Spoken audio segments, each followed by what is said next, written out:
On va parler d'un conflit et c'est peut-être le sort de ce conflit qui se joue en ce moment du côté de Pékin. Regardez cette poignée de main, on va pas dire quasi historique mais presque, entre Jack Sullivan, le plus haut conseiller de Biden pour la sécurité, et le président chinois Xi Jinping. Depuis 2016, pas un seul conseiller à la sécurité américaine ne s'est rendu en Chine. Bien évidemment, au menu Taïwan, le conflit, tout sépare les deux pays.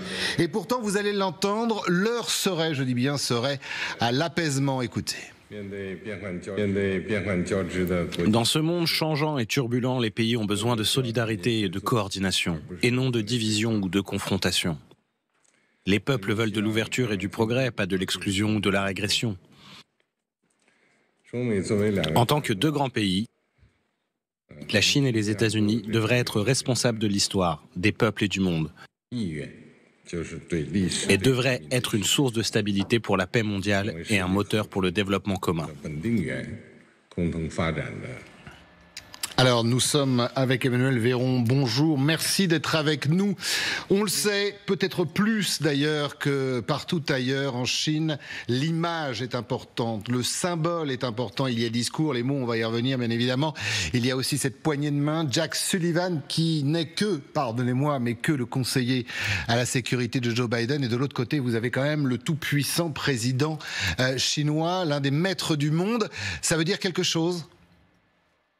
Oui, ça veut dire beaucoup de choses. Ça veut dire le premier sujet, c'est que la relation sino-américaine est la priorité absolue des deux puissances réciproquement. C'est-à-dire que c'est aussi bien que Washington que pour Pékin le premier des sujets politiques, diplomatiques, militaires, stratégico-militaires et même financiers.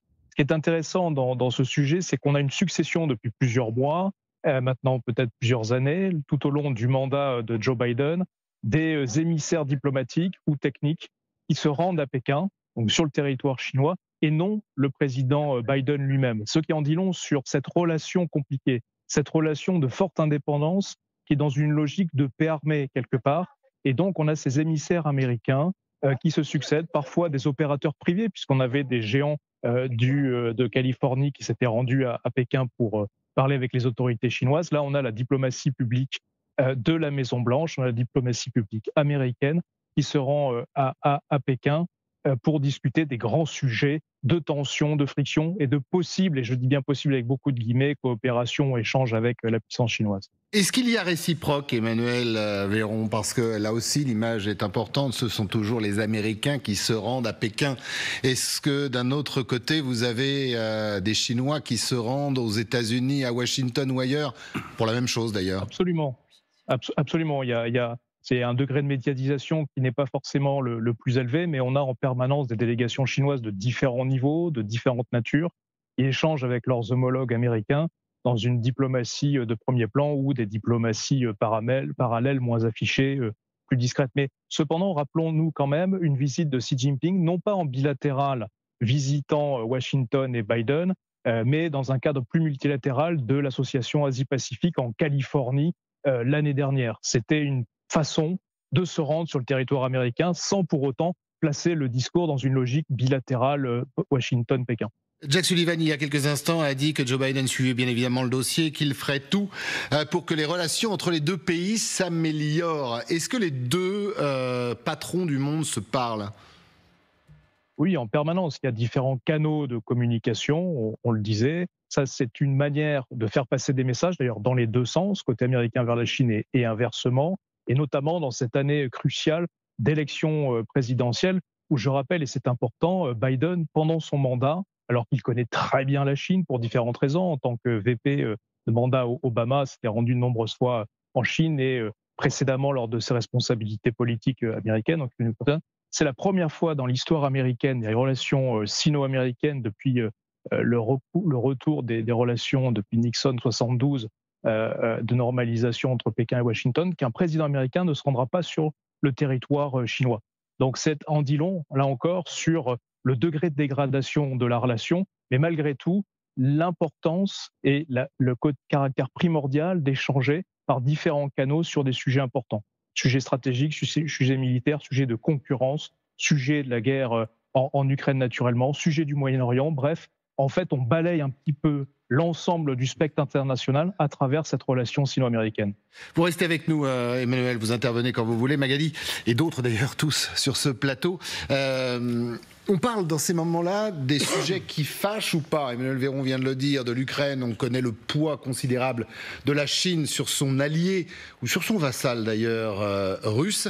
Et puis il y a Taïwan. Taïwan, c'est le gros dossier, tout peut exploser, ça peut être le futur conflit qui embrase le monde. Non, mais bien sûr qu'on parle de ce qui fâche, évidemment, dans ce genre de visite, et de Taïwan, vous avez raison, au premier chef. Je regardais le communiqué des équipes de la Maison-Blanche à la suite de cette rencontre. Il y a deux mots qui reviennent: stabilité dans le détroit de Taïwan, liberté de circulation dans la mer de Chine, les deux priorités. Du côté de Pékin, quand on regarde, pareil, le communiqué, il nous est dit « indépendance de Taïwan est incompatible avec la paix et la stabilité ». Donc bon, voilà, on s'est parlé, on a acté. Et chacun son communiqué. Oui, on a acté les différentes des discussions franches et constructives. C'est à chaque fois ce qu'on nous dit. Donc ça veut dire que ça a été quand même un petit peu compliqué. Mais ce qui est important, c'est de se parler. C'est de se parler parce que au moment, si le mandat de Joe Biden a été si compliqué avec la Chine, ce qui a fait qu'en effet il ne s'est jamais rendu, comme le disait Emmanuel Véron, sur le territoire chinois, eh bien c'est parce qu'il y a eu des tensions absolument majeures et on se souvient notamment de ce fameux ballon chinois. L'épisode des ballons. Bon, dans la foulée de ce ballon chinois, c'est Jack Sullivan qui est tout de suite envoyé à la manœuvre et qui va négocier alors dans des hôtels à Vienne. Il voit le ministre des Affaires étrangères chinois, Wang Yi. Et c'est avec lui qu'il a plusieurs rencontres, plus ou moins secrètes, mais c'est avec lui qu'il renoue le fil du dialogue. Et c'est cette diplomatie, elle est extrêmement importante parce qu'il faut mettre en place des canaux de déconfliction, absolument. C'est-à-dire qu'on ne peut pas se permettre d'avoir deux géants ainsi qui ne se parlent plus. Et tout le travail de cette diplomatie américaine et chinoise, c'est évidemment justement d'avoir des fils de dialogue possibles. Quand on dit que c'est le sort du monde qui se joue, peut-être là d'ailleurs en ce moment entre ces deux puissances, on est d'accord ? Il y a beaucoup de choses qui s'y jouent, mais à mon sens, il ne faut pas non plus oublier à quel point l'économie, c'est aussi deux économies qui se font face à face, et la Chine a aussi besoin beaucoup des États-Unis. Parce qu'à mon avis, au cœur des discussions, il y a quand même eu des sanctions qui ont été prononcées ces derniers temps, à l'encontre aussi d'entités chinoises. Il y a aussi la question des droits de douane, qui est l'un des points quand même importants de la crispation des relations. Et ça date de l'ère plutôt Trump, en réalité, qui avait imposé des droits de douane, notamment sur les voitures électriques, sur les panneaux solaires. Il y a des tas de choses compliquées en termes de circulation. Il y a aussi un gros problème de produits qui circulent, type fentanyl, qui déciment des quartiers entiers qui sont produits en Chine et qui circulent. Il y a la question du contournement des sanctions et donc de l'alimentation de la machine de guerre russe, qui est beaucoup reprochée aux Russes. On se souvient aussi d'une visite très spectaculaire d'ailleurs de Anthony Blinken en avril, où ça c'était au cœur. Donc il y a Taïwan, oui, mais il y a aussi tout le reste, et notamment de rappeler que c'est aussi deux mastodontes économiques qui ont quand même à s'articuler. Et à s'articuler. Et la Chine a plus besoin, entre guillemets, des États-Unis et des Occidentaux. Des Occidentaux qu'on ne le croit. Nicolas. Mais je pense qu'il y a d'abord, on est dans un contexte, je dirais, de tensions extrêmes. Regardez un document essentiel, le communiqué de l'OTAN du sommet de Washington en juillet. Rarement on a pu voir un communiqué aussi ferme, aussi dur, aussi vindicatif à l'égard de la Chine. Pour d'ailleurs de tas de très bonnes raisons, justement sur la question du contournement des sanctions, sur la question effectivement des menaces majeures, je dirais que la Chine fait courir à la stabilité, sur le mal développement, parce qu'on sait aussi que les pratiques chinoises, notamment en Afrique ou dans d'autres pays d'Asie, ne sont pas des pratiques, je dirais, totalement licites, légales, qui vont dans le sens démocratique, du bon développement et de l'absence de corruption.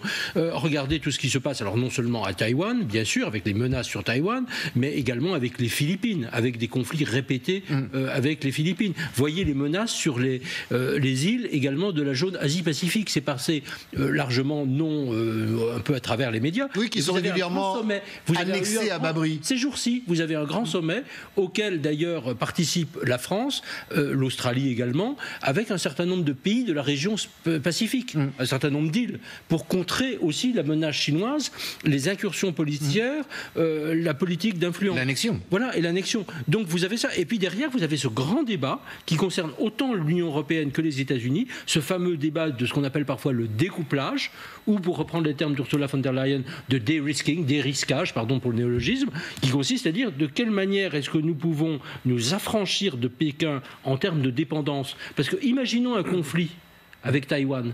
Est-ce que nous serions capables d'imposer aujourd'hui à Pékin les types de sanctions que nous avons imposées à la Russie? Et la réponse est clairement non.